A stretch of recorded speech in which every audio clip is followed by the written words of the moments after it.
Estou muito contente por estar de volta aqui com você no programa Lar e Família.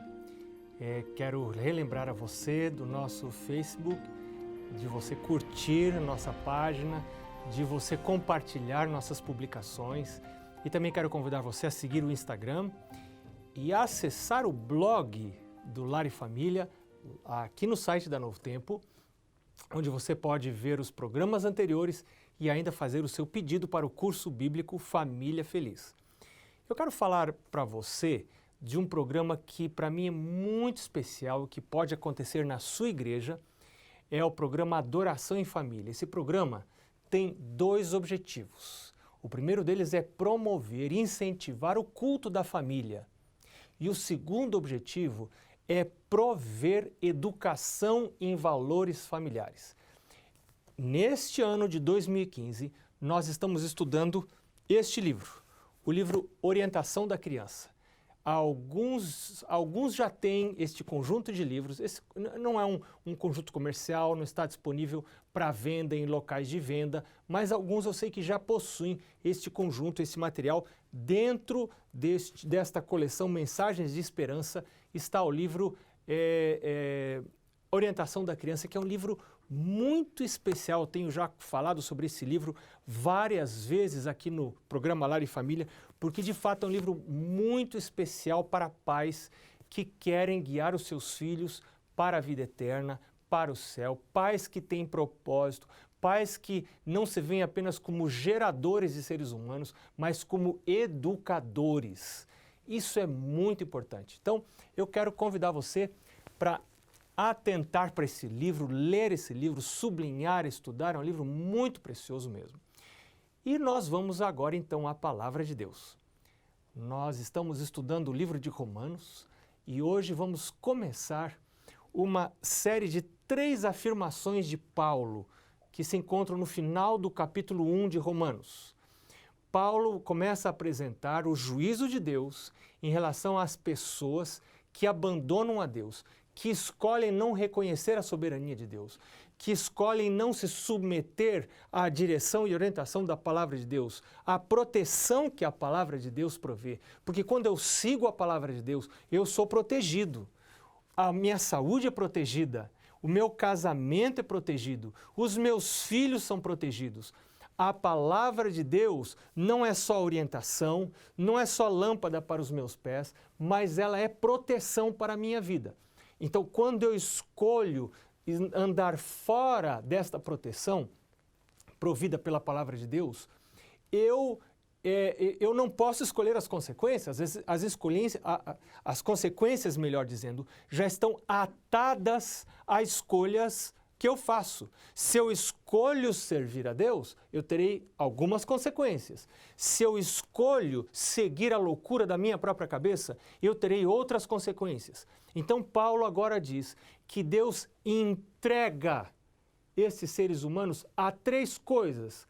A primeira delas, Deus entrega, Deus permite, Deus deixa, porque Deus é um Deus de liberdade. Deus me dá a liberdade de eu fazer o que eu quero, de eu ser do jeito que eu quero, mas se eu quero me voltar para Ele, Ele me recebe. Deus sempre me recebe. Agora, essa primeira entrega de Deus é para quê? Está no capítulo 1 de Romanos, verso 24. Tome aí sua Bíblia, se é possível, e sublinhe esse texto, porque esse texto é interessante. O verso 24 diz: por isso, Deus entregou tais homens à imundícia pelas concupiscências do seu próprio coração, para desonrarem o seu corpo entre si. Paulo está falando de corpo, Paulo está falando de desonra do corpo entre si, ou seja, no contato com outros seres humanos, estas pessoas estão desonrando o seu corpo. Paulo está falando de concupiscências do seu próprio coração. Deus entrega as pessoas que rejeitam a Bíblia, que rejeitam os princípios sagrados, que rejeitam o Evangelho, Deus entrega estas pessoas as concupiscências do seu próprio coração. Agora, o que são concupiscências? Concupiscência é uma palavra complicada, a gente não costuma usar no nosso dia a dia, né? Andando pela rua, no nosso trabalho. Concupiscência já é uma palavra um pouco arcaica, mas ela está na Bíblia. Concupiscência quer dizer um desejo irrefreado, uma vontade não contida. Sabe, nós temos muitas vontades que precisamos conter. A gente vai à mesa e quer comer mais, mas a razão diz pare. E sabe o que eu aprendi? Um negócio muito interessante? Eu aprendi que você deve servir um prato daquilo que é razoável para você comer, aquilo que vai sustentar, que vai ser nutricionalmente saudável para você. E eu aprendi que a gente não deve repetir. Então eu devo já pôr no prato o que será a minha refeição.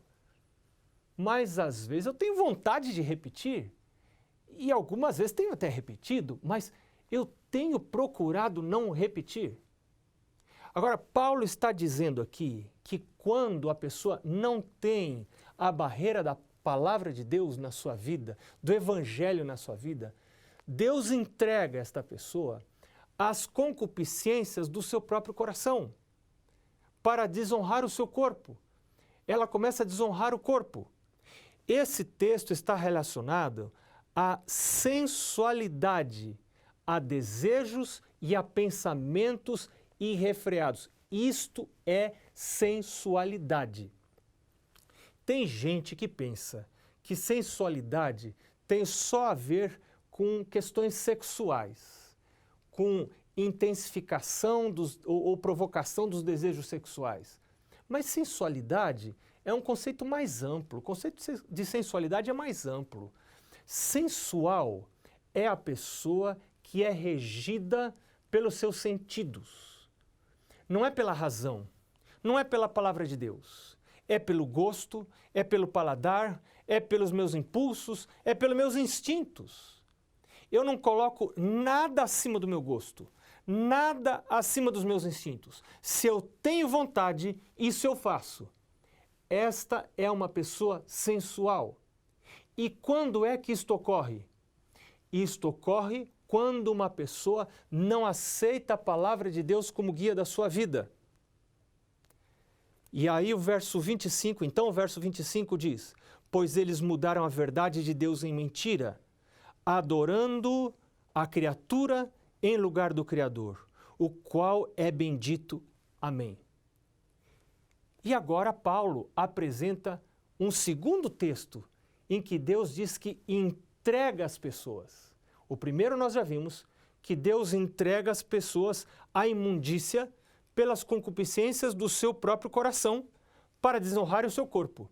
Então, quando eu não estou guiado, protegido, balizado pela palavra de Deus, pelas barreiras que a palavra de Deus oferece para a minha mente, então o meu corpo é desonrado. Até a minha saúde se acaba, porque eu sou regido pela minha cabeça. Eu sou uma pessoa sensual.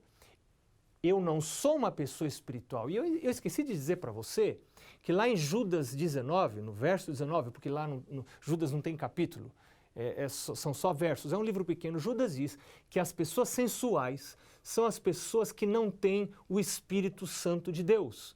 Ou seja, as pessoas que não são guiadas pelo Espírito de Deus, que são guiadas pelo seu próprio Espírito, são pessoas sensuais.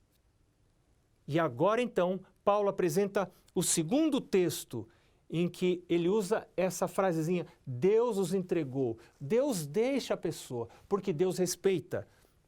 É no verso 26, olha aí na sua Bíblia. Verso 26, Paulo diz assim, por causa disso, porque eles foram entregues às concupiscências do seu próprio coração, porque são pessoas sensuais, porque são pessoas que fazem tudo o que querem, porque são pessoas que não têm barreiras. Então, diz o verso 26, por causa disso, Deus os entregou. Veja que agora são degraus que se vai subindo. Primeiro, a cabeça não tem barreiras. Primeiro, eu me torno uma pessoa sensual, porque rejeito a Deus, rejeito a Bíblia, não quero ninguém mandando em mim, não quero ter leis regrando a minha vida. Eu quero fazer tudo que eu desejo. Eu quero ir para o carnaval e passar 3, 4, 5 dias de loucura. Então agora, diz o verso 26, por causa disso, Deus os entregou a paixões infames. Paixões infames quer dizer não naturais, desonradas, vergonhosas, porque até as mulheres, diz o texto, mudaram o modo natural das suas relações íntimas por outro contrário à natureza. Vamos por trechos. Vamos ficar aqui no verso 26, porque no verso 27, Paulo vai falar dos homens, do mesmo modo os homens.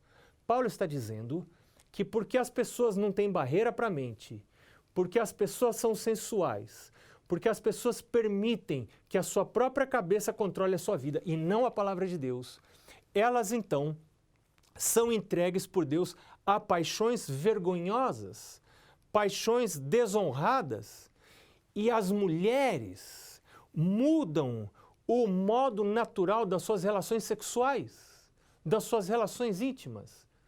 Deus criou o nosso corpo de maneira para funcionar.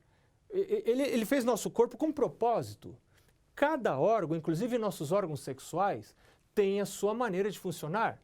Eles têm a sua fisiologia. Este é o modo natural do corpo funcionar.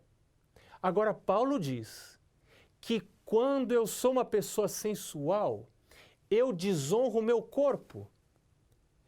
E além de desonrar o corpo, ele agora está falando das mulheres, que as mulheres mudam o modo natural de suas relações sexuais.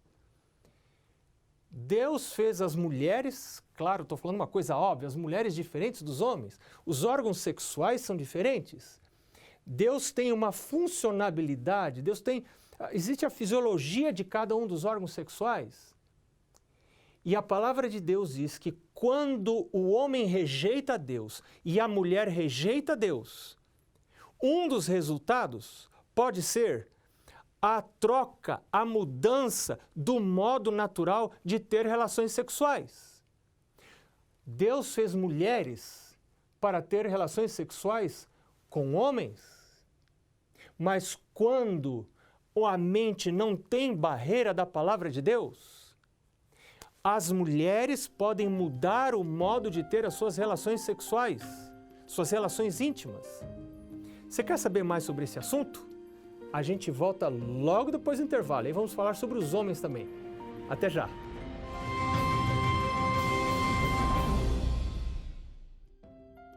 Bom, estamos de volta para assuntos muito interessantes aqui na Palavra de Deus, hoje no programa Lar e Família.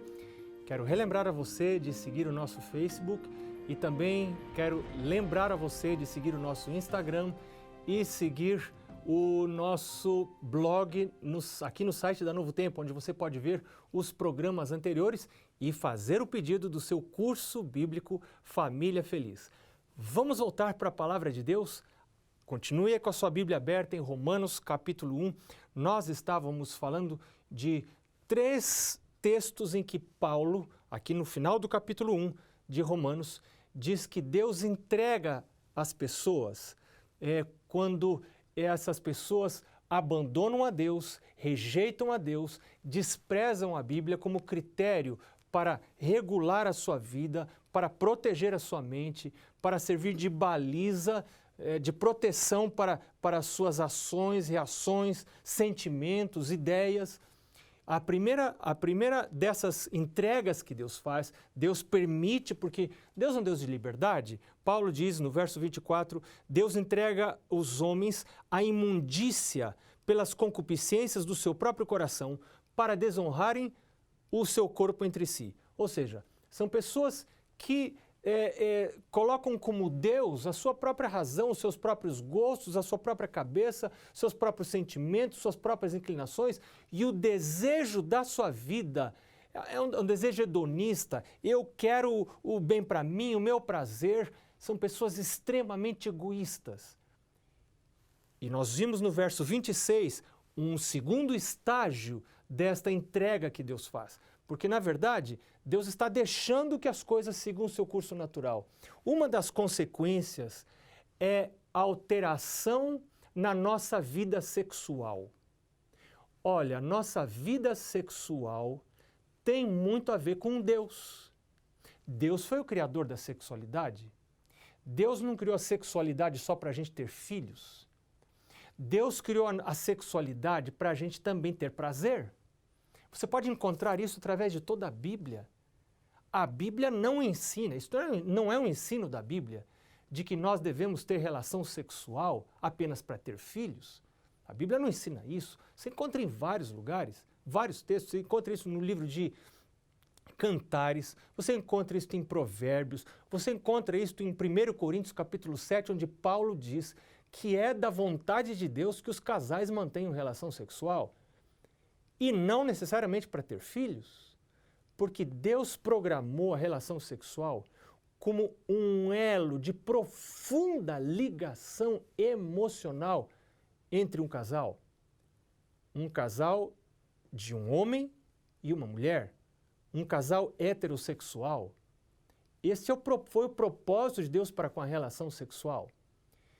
Quando a gente crê, a gente acredita na criação, que Deus criou tudo de propósito e com propósito, a gente respeita a fisiologia na relação sexual. A fisiologia indica que a relação sexual deve ser entre um homem e uma mulher. Mas agora o texto do verso 26 de Romanos capítulo 1 diz que quando uma mulher despreza o conhecimento de Deus, não quer saber de Deus, ela é entregue à sensualidade, isso está no verso 24, e no segundo estágio, muda o modo das suas relações sexuais, das suas relações íntimas, por um modo não fisiológico, não natural. O natural é com homem e mulher, e o natural é respeitar a fisiologia dos órgãos sexuais. Mas quando uma pessoa se afasta do plano de Deus, ela não respeita nem o próprio corpo, nem a fisiologia do próprio corpo. Para você entender, e para eu entender também essa questão da fisiologia do corpo, deixa eu dar um exemplo para você. Você sabe que Deus nos criou com vários sistemas. Um desses sistemas é o sistema que usa o alimento para produzir energia para o nosso corpo. A gente precisa ingerir o alimento por um lugar apenas no nosso corpo. Esse lugar foi criado por Deus para que a gente possa ingerir o alimento. Esse lugar é a boca.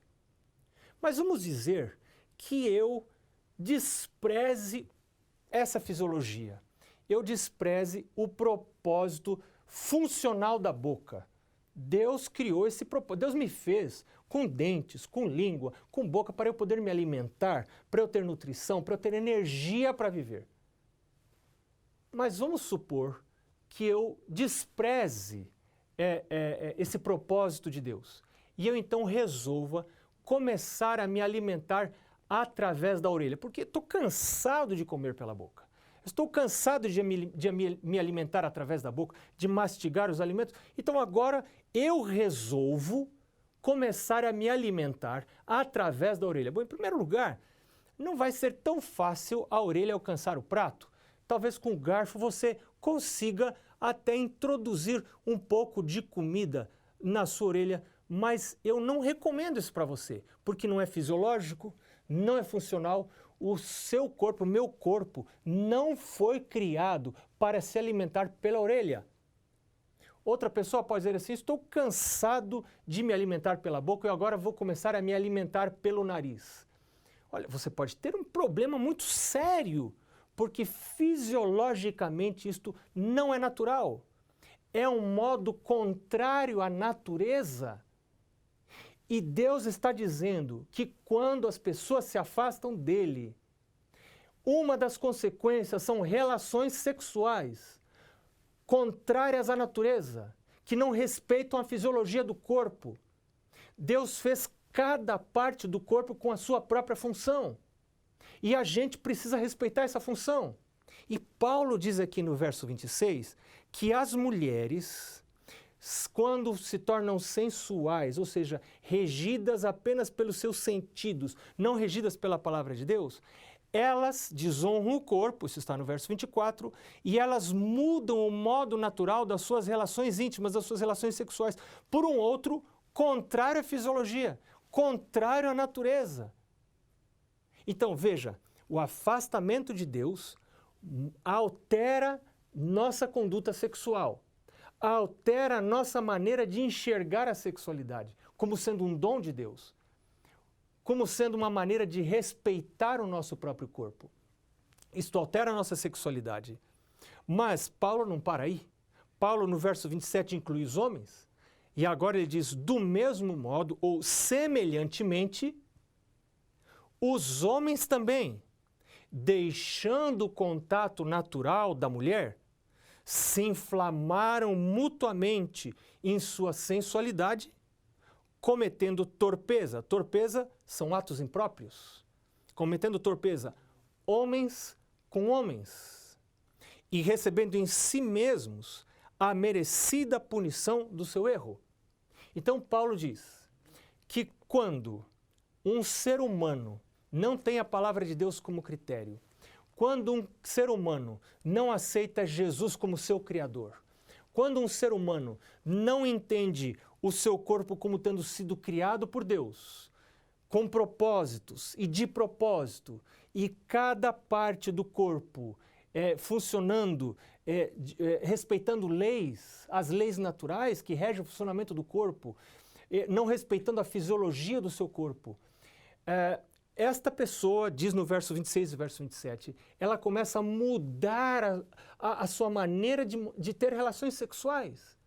Diz a palavra de Deus, diz Paulo, que isto é uma consequência do desprezo de Deus, do desprezo da verdade de que Ele é o Criador, de que Ele fez todas as coisas de propósito, com propósito, e do desprezo do Evangelho, porque o Evangelho é o poder de Deus para a salvação de todo aquele que crê. Tem salvação para todo aquele que crê. Agora, quais são outros tipos de relações sexuais contrárias à natureza? Antes, eu queria conversar com você sobre o que é uma relação sexual natural, ou seja, pura. Nós já vimos isso em alguns programas anteriores, nós já vimos características de uma relação sexual pura. E a gente vai começar a falar sobre isso, mas nós não vamos terminar nesse programa. Nós vamos continuar falando sobre esse assunto no programa seguinte, porque esse tema é um tema muito interessante e muito importante para a gente hoje. Mas eu quero apenas citar, depois a gente vai comentar num programa seguinte. Quais são as características de uma relação sexual pura, de uma relação sexual dentro do plano de Deus, protegida pela palavra de Deus? Em primeiro lugar, essa relação sexual precisa acontecer entre duas pessoas. Em segundo lugar, ela precisa acontecer entre duas pessoas reais, não virtuais. Sexo tem a ver com relacionamento, com aprofundar relacionamento. Sexo virtual é alienante. Deus planejou que através da relação sexual, relacionamentos fossem aprofundados. Por isso que a relação sexual deve ser entre duas pessoas, não uma pessoa só. Uma pessoa só é masturbação, não é plano de Deus. O plano de Deus é que haja interação entre duas pessoas, que haja não só troca de fluidos corpóreos, mas que haja profundas trocas emocionais. Então precisa ser entre duas pessoas reais, não virtuais. Terceiro lugar, duas pessoas de sexo diferente. Em quarto lugar, deve haver um compromisso vitalício por toda a vida entre essas duas pessoas. Em quinto lugar, deve haver amor nessa relação, a gente vai falar sobre isso num outro programa. E em sexto lugar, deve haver respeito para a funcionalidade dos órgãos sexuais. Deve haver respeito à fisiologia do corpo. Agora, se eu estou falando hoje para alguém que está profundamente envolvido num tipo de sexualidade não natural, eu quero dizer para você que o Senhor Jesus e o Evangelho é o poder de Deus para a salvação de todo aquele que nele crê. Você pode, eu posso, nós podemos dizer para Deus: Deus, toma controle da minha mente. Eu não quero ser controlado pelos meus desejos, pelos meus instintos, sejam eles quais forem. Eu quero permitir que o Espírito Santo tome controle da minha mente, que o Espírito Santo faça morada no meu corpo, que a palavra de Deus sirva de barreira, de guia, de critério para a minha vida. Meu Deus, eu quero andar nos teus caminhos, eu quero viver uma vida pura, uma vida santa. Isso que parece impossível para mim pode ser realidade como um milagre da tua parte. Peça o milagre da parte de Deus agora, em nome de Jesus. Eu vou orar com você. Senhor Deus, nós estamos em busca de milagres. Opera milagres agora, em nome de Jesus. Amém.